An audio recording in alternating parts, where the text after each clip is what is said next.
পৃথিবী নানা বৈচিত্র্যময় এবং অবিশ্বাস্য সৌন্দর্যের আধার। কোথাও রয়েছে বিশাল লবণের মরুভূমি, আবার কোথাও চোখ ধাঁধানো রঙিন প্রশোভন, যা স্বপ্নের মতো মনে হয়। প্রকৃতির এই অদ্ভুত সৌন্দর্য আমাদের আশ্চর্য করে, আবার প্রকৃতির অপার রহস্যের প্রতি আমাদের আকর্ষণ বাড়িয়ে তোলে। তাহলে চলুন জানা যাক পৃথিবীর সবচেয়ে অবিশ্বাস্য ল্যান্ডস্কেপ সম্পর্কে। সোসোফ্লাই, নামিবিয়া। সোসোফ্লাই নামিবিয়ার নামিবি মরুভূমির একটি উপত্যকা, পৃথিবীর অন্যতম চমৎকার প্রাকৃতিক বিস্ময়। এটি একটি শুষ্ক এবং লবণাক্ত স্থান, যা বিশ্বের সবচেয়ে উঁচু বালির টিলায় ঘেরা। সবে মিলিয়ে স্থানটি এমন একটি দৃশ্য তৈরি করে যা অন্য কোথাও দেখা যায় না। সোসোফ্লাই নামটি এসেছে ফলাই শব্দ থেকে, যা আফ্রিকান ভাষায় দিঘি বোঝায়, এবং সোসুফ নামা ভাষায়, যার অর্থ ফেরার কোনো পথ নেই। এটি একটি ড্রেনেজ বেসিন, যার কোনো প্রবাহ নেই। সোসোফ্লাই নামিবি নোকলফট জাতীয় উদ্যানের অংশ, যা বিরাট একটি শুষ্ক এবং অর্ধশুষ্ক ভূমি জুড়ে বিস্তৃত। এখানে রয়েছে বিশাল লাল বালির টিলা, যেগুলোর উচ্চতা 300 মিটার বা 900 ফুটেরও বেশি। এই টিলাগুলো বাতাসের প্রবাহে নিয়মিত পরিবর্তিত হয়, তাই কোনো দর্শনার্থী কখনো একই টিলা দুবার দেখতে পান না। এখানকার সবচেয়ে বিখ্যাত একটি টিলা হলো ডুন 45, যেখান থেকে সূর্যোদয় ও সূর্যাস্তের সময় অসাধারণ দৃশ্য উপভোগ করা যায়। ডুন 45-এ উঠে পর্যটকরা স্থানটির বিশালত্ব এবং মরুভূমি নির্জনতা উপভোগ করার সুযোগ পান। আরেকটি অনন্য স্থান হল ডেডভ্লাই, যা একটি শুষ্ক সাদা কাদামাটির স্থান, চারপাশের কমলা রঙের বালির টিলার মধ্যে দাঁড়িয়ে আছে।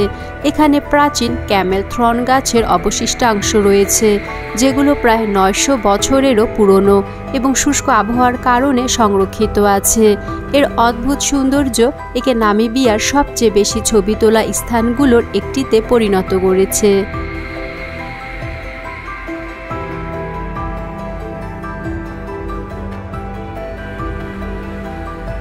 Abraham lake, Canada.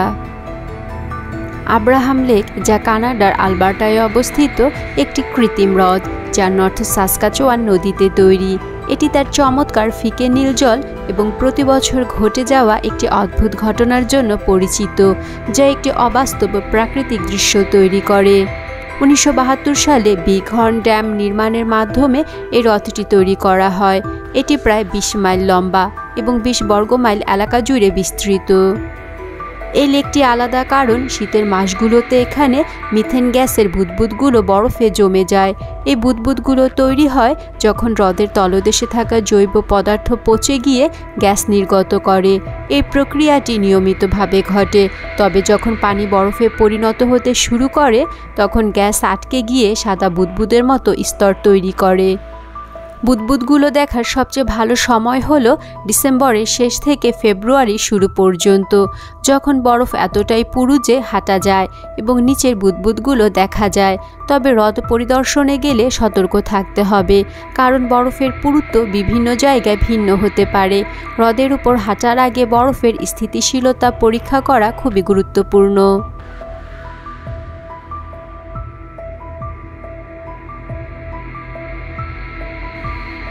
ওয়াদি room, Jordan. ওয়াদি room, যাকে প্রায় চাঁদের উপত্যকা বলা হয়, জর্ডানের দক্ষিণাঞ্চলের একটি মনোরম মরুভূমি অঞ্চল। এটি তার বেলে পাথর এবং গ্রানাইট শিলা গঠনের জন্য পরিচিত।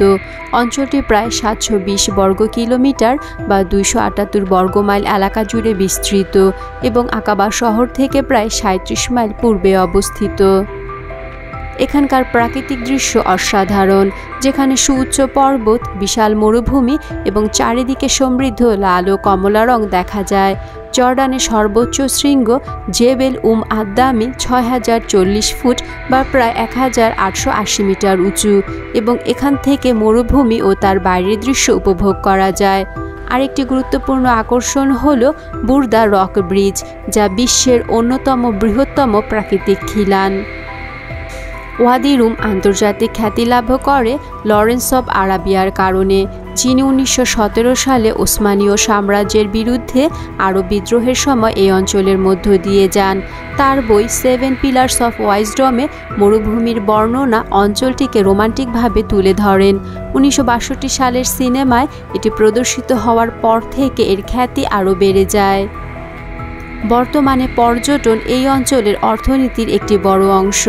তবে সবচেয়ে বিস্ময়কর বিষয় হলো এমন কঠিন পরিবেশেও এখানে বিভিন্ন প্রকার উদ্ভিদ ও প্রাণী দেখা যায়, যার মধ্যে রয়েছে মরুভূমির সরীসৃপ, শিয়াল এবং পরিযায়ী পাখি।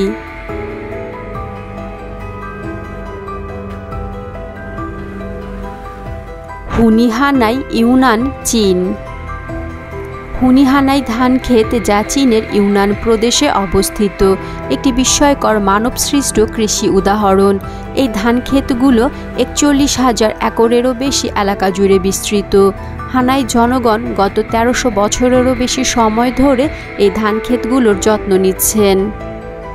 এই ধান ক্ষেতগুলো পাহাড়ের ঢালে খোদাই করা হয়েছে, যেখানে হানাই জনগণ পাহাড়ি ভূখণ্ডের সাথে খাপ খাইয়ে একটি জটিল সেচ ব্যবস্থা তৈরি করেছে। এই ব্যবস্থা প্রাকৃতিক ঝর্ণা, বন, নালা এবং বাঁশের পাইপের জালের ওপর নির্ভর করে, যা পাহাড়ের চূড়া থেকে পানিকে ধান ক্ষেতে সমানভাবে বণ্টন করে। শীতের মাসগুলোতে ধান ক্ষেতগুলো পানিতে ভরে যায়, যা সূর্যোদয়ের সময় এক অবিশ্বাস্য আয়নার মতো দৃশ্য তৈরি করে। যদিও এটি একক ফসলের ক্ষেত্র বলে মনে হতে পারে, তবে সবচেয়ে বিস্ময়কর হলো এর জীববৈচিত্র্য। হানাই জনগণ এক ধরনের কৃষি বনবিদ্যা চর্চা করেন, যেখানে ধানের সাথে মাছ ও হাঁসও পালন করা হয় এবং ধান ক্ষেতের প্রান্তে বিভিন্ন ধরনের গাছপালা চাষ করা হয়। এই পদ্ধতি মাটির উর্বরতা বাড়ানোর পাশাপাশি অসংখ্য প্রজাতির জন্য বাসস্থান তৈরি করে। তাদের সাংস্কৃতিক গুরুত্বের স্বীকৃতিস্বরূপ হুনিহানাই ধান ক্ষেতগুলো 2013 সালে ইউনেস্কো এর বিশ্ব ঐতিহ্য মর্যাদার স্থান লাভ করে, যা এই অনন্য ল্যান্ডস্কেপ সংরক্ষণের প্রয়োজনীয়তা সম্পর্কে সচেতনতা বাড়াতে সহায়তা করেছে।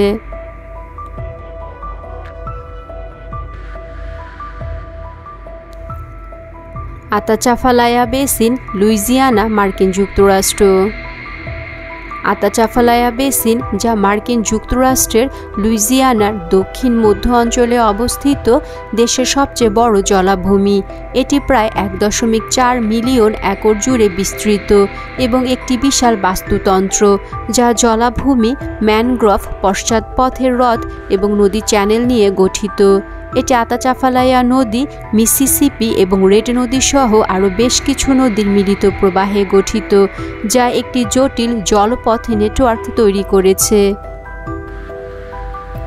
এই বেসিনে অসংখ্য প্রজাতির পাখি, মাছ, সরীসৃপ এবং স্তন্যপায়ী প্রাণীদের জন্য একটি আশ্রয়স্থল হিসেবে পরিচিত।